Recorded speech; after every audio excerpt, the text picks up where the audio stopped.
आप देख रहे हैं YouTube channel welcome creator Raju.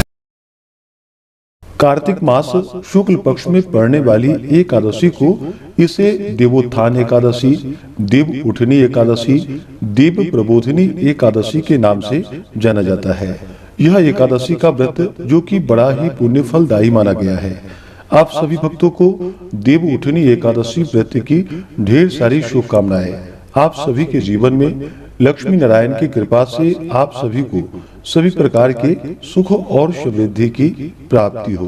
आज आप सब जानेंगे वर्ष 2024 में देव उठनी एकादशी का व्रत कब धारण किया जा रहा है। तो जानेंगे व्रत के शुभ मुहूर्त के बारे में। इस दिन पारण का क्या समय होगा, पारण कब और किस चीज से किया जाएगा, इस दिन विशेष करके क्या करना चाहिए।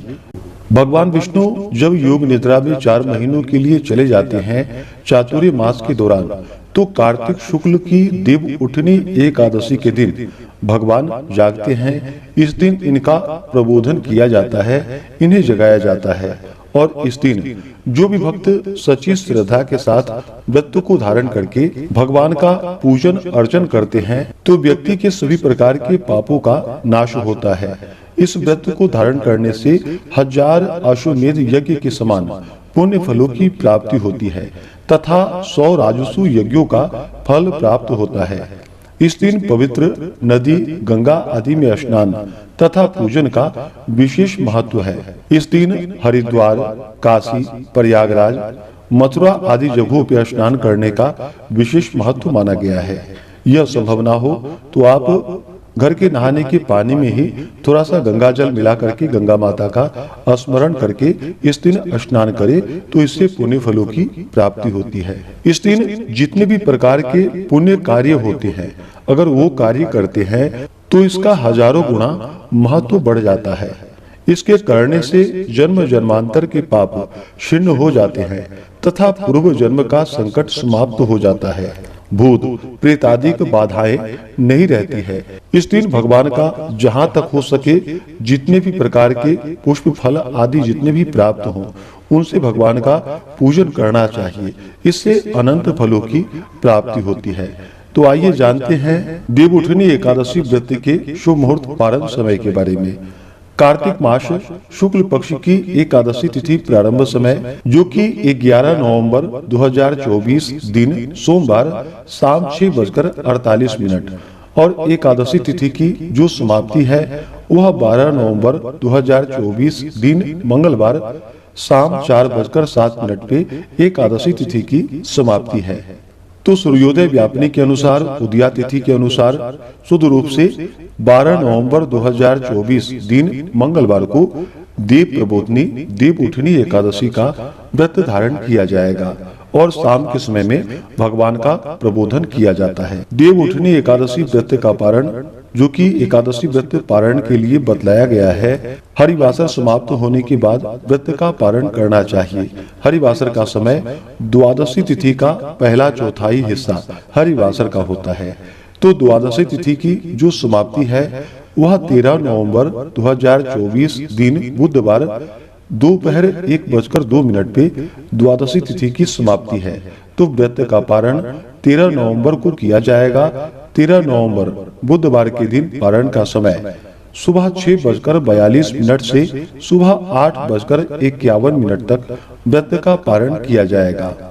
देव उठनी एकादशी व्रत का पारण तुलसी दलेन पारणम, तुलसी दल से व्रत का पारण है। यह संभव ना हो तो आप जल या फल से व्रत का पारण करें। इस बार मंगलवार के दिन एकादशी का व्रत है, तो तुलसी पत्र आप सोमवार के दिन ही पूजन के लिए तोड़ करके पहले से ही रख ले। द्वादशी तिथि के दिन भी तुलसी पत्र नहीं तोड़नी चाहिए। हाँ, आपके पास अगर शालिग्राम हो तब आप तुलसी पत्र उस दिन तोड़ सकते हैं या किसी भी दिन तुलसी पत्र तोड़ सकते हैं। लेकिन शालिग्राम नहीं हो तो आप तुलसी पत्र पहले से ही पूजन में तोड़ करके रख ले और उसे 7 दिनों तक प्रयोग में लाया जा सकता है। 12 नवंबर को ब्रह्म मुहूर्त का समय सुबह 4:56 से सुबह 5:49 तक होगा। सूर्योदय का समय सुबह 6:41, सूर्यास्त शाम 5:29 हो। 12 नवंबर को सुबह 7:52 से अगले दिन सुबह 5:40 तक सर्वार सिद्धि योग होगा। नक्षत्र जो कि पूर्वा भाद्रपद नक्षत्र सुबह 7:52 तक होगा। उसके बाद उत्तरा भाद्रपद नक्षत्र। 12 नवंबर को राहु काल का समय दोपहर 2:47 से शाम 4:08 तक होगा और 13 नवंबर को दोपहर 12:05 से दोपहर 1:26 तक होगा। राहु काल समय के दौरान कोई भी शुभ कार्य या नया कार्य नहीं करना चाहिए, इस बात का ध्यान रखें। व्रती को दशमी के दिन से ही व्रत में नियमों का पालन करना चाहिए। दशमी तिथि के दिन सूर्यास्त से पहले ही भोजन ग्रहण कर ले। रात्रि ब्रह्मचर्य का पालन करते हुए एकादशी व्रत का स्मरण करते हुए सोना चाहिए। एकादशी की सुबह उठ करके नित्य क्रियाओं से निवृत्त होकर के गंगा नदी में या तीर्थों आदि जगहों पर स्नान करे।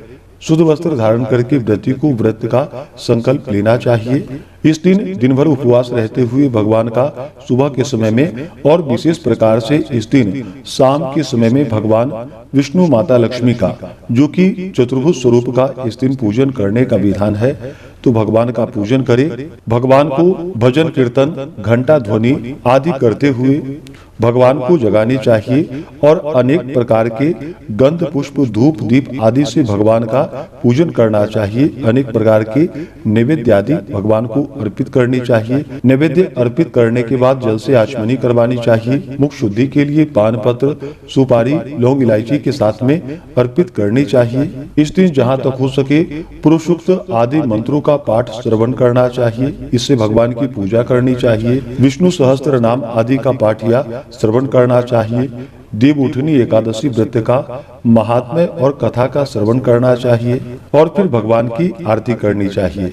इस प्रकार एकादशी को भगवान का पूजन आरती करके जहाँ तक हो सके रात्रि जागरण आदि का कार्य करना चाहिए और अगले दिन जाकर के द्वादशी की सुबह उठ करके नित्य क्रियाओं से निवृत्त होकर के स्नान करके शुद्ध वस्त्र धारण करके ब्राह्मणों को भोजन करवा करके ब्राह्मणों को दान दक्षिणा देनी चाहिए और समय के अनुसार व्रत का पारण करना चाहिए। कि देवउठनी एकादशी के दिन भगवान को खास करके क्या क्या फूल और पुष्प अर्पित किए जाते हैं या क्या चीज भगवान को अति प्रिय होता है, तो इसके बारे में आप अगले वीडियो में जानेंगे। तो आशा करता हूँ कि यह जानकारी आपको अच्छा लगा हो। इसी प्रकार से ज्ञानवर्धक जानकारियाँ प्राप्त करते रहने के लिए चैनल पे अगर आप पहली बार आए हैं तो चैनल को लाल बटन दबा करके सब्सक्राइब करें, साथ में बेल आइकन घंटी को दबाएं ताकि आने वाली वीडियो का नोटिफिकेशन आपको समय से मिलता रहे।